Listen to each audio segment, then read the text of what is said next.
আমরা আগের পর্বে জেনেছি যে বিজয়কৃষ্ণকে ঠাকুর তার কাছে বারবার আসতে বলেছেন এবং সেখানে ঠাকুর বড় চুম্বক পাথরকে ঈশ্বরের সঙ্গে তুলনা করেছেন এবং কামিনী কাঞ্চনকে ছোট পাথর বলেছেন। ঈশ্বরের প্রতি প্রবল আকর্ষণ সামান্য কামিনী কাঞ্চন বাধা ত্যাগ হয়ে যায়। এবার আমরা আজকের পর্বে শুনব যারা আচার্য হয় বা গুরু হয় তাদের প্রতি ঈশ্বরের আদেশ প্রাপ্ত হওয়া চাই, তাহলে ঠিক আচার্য হবে। আমরা আজ পাঠ করতে চলেছি চতুর্থ খণ্ডের পঞ্চম পরিচ্ছেদ। ঈশ্বরের আদেশ প্রাপ্ত হলে তবে ঠিক আচার্য।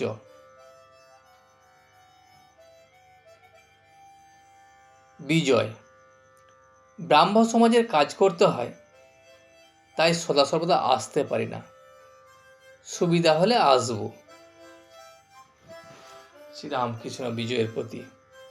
দেখো, আচার্যের কাজ বড় কঠিন। ঈশ্বরের সাক্ষাৎ আদেশ ব্যতি রেখে লোকশিক্ষা দেয়া যায় না। যদি আদেশ না পেয়ে উপদেশ দাও,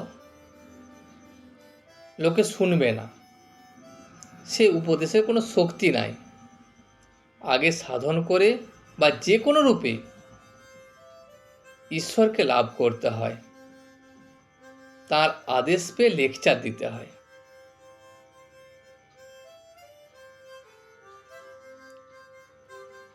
ওদেশে একটি পুকুর আছে, নাম হালদার পুকুর।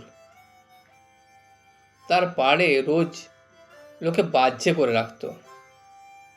সকালে যারা ঘাটে আসতো তারা তাদের গালাগালি দিয়ে খুব গোলমাল করত। গালাগালে কোনো কাজ হতো না, আবার তার পরদিন পাড়েতেই বাজছে। শেষে কোম্পানির চাপরাশি এসে নোটিশ টাঙিয়ে দিল যে এখানে কেউ ওরূপ কাজ করতে পারবে না, যদি করে শাস্তি হবে। এই নোটিশের পর আর কেউ পাড়ে বাহ্যে করতো না।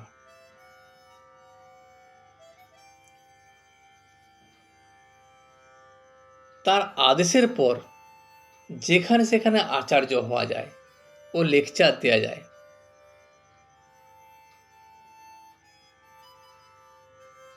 যদি আদেশ না পাওয়া যায় তাহলে কিছু করা সম্ভব নয়।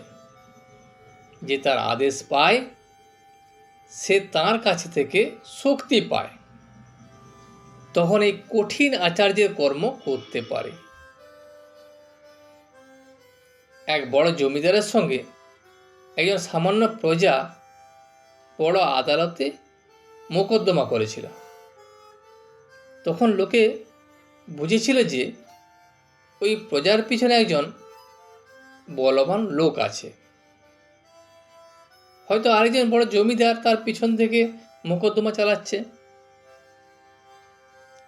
মানুষ সামান্য জীব, ঈশ্বরের সাক্ষাৎ শক্তি না পেলে আচার্যের এমন কঠিন কাজ করতে পারে না।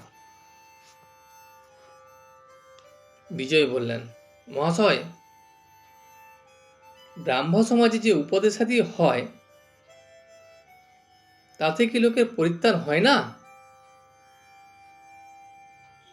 সচ্চিদানন্দই গুরু, মুক্তি তিনিই দেন। ঠাকুর বলছেন, শ্রীরামকৃষ্ণ, মানুষের কি সাধ্য অপরকে সংসার বন্ধন থেকে মুক্তি করে? যার এই ভুবন মোহিনী মায়া, তিনিই সেই মায়া থেকে মুক্ত করতে পারেন। সচ্চিদানন্দ গুরু, বইয়ার গতি নাই। যারা ঈশ্বর লাভ করে নাই, যারা তার আদেশ পায় নাই, যারা ঈশ্বরের শক্তিতে শক্তিমান হয় নাই, তাদের কি সাধ্য জীবের ভববন্ধন মোচন করে? আমি একদিন পঞ্চবটির কাজ দিয়ে ঝাউতলায় বাজে যাচ্ছিলাম। শুনতে পেলাম যে একটা কোলা ব্যাঙ খুব ডাকছে। বোধ হলো সাপে ধরেছে। অনেকক্ষণ পরে যখন ফিরে আসছি তখনও দেখি ব্যাঙটা খুব ডাকছে। একবার উঁকি মেরে দেখলাম কি হয়েছে। দেখি একটা ঢোড়ায় ব্যাঙটাকে ধরেছে, ছাড়তেও পারছে না, গিলতেও পারছে না। ব্যাঙটা যন্ত্রণা করছে না। তখন ভাবলাম, ওরে, যদি জাত সাপ ধরতো 3 ডাকের পর ব্যাঙটাকে চুপ হয়ে যেত।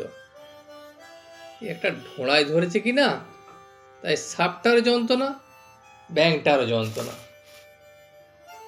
যদি সদ্গুরু হয় তাহলে জীবের অহংকার 3 ডাকে ঘুচে।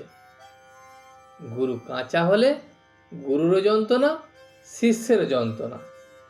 শিষ্যের অহংকার আর ঘুচে না, সংসার বন্ধন আর কাটে না। কাঁচা গুরুর পাল্লায় পড়লে শিষ্য মুক্ত হয় না। ভিডিওটি শেষ পর্যন্ত দেখার জন্য আপনাকে অসংখ্য ধন্যবাদ। ভিডিওটি যদি আপনার ভালো লেগে থাকে তাহলে একটা লাইক, কমেন্ট এবং বন্ধুর সাথে শেয়ার করে দেবেন। সাবস্ক্রাইব করে পাশে থাকা বেল আইকনটি বাজিয়ে দেবেন, যাতে আপনাদের নতুন ভিডিওগুলি সর্বপ্রথম আপনার কাছে পৌঁছে যায়। জয় শ্রী রামকৃষ্ণ।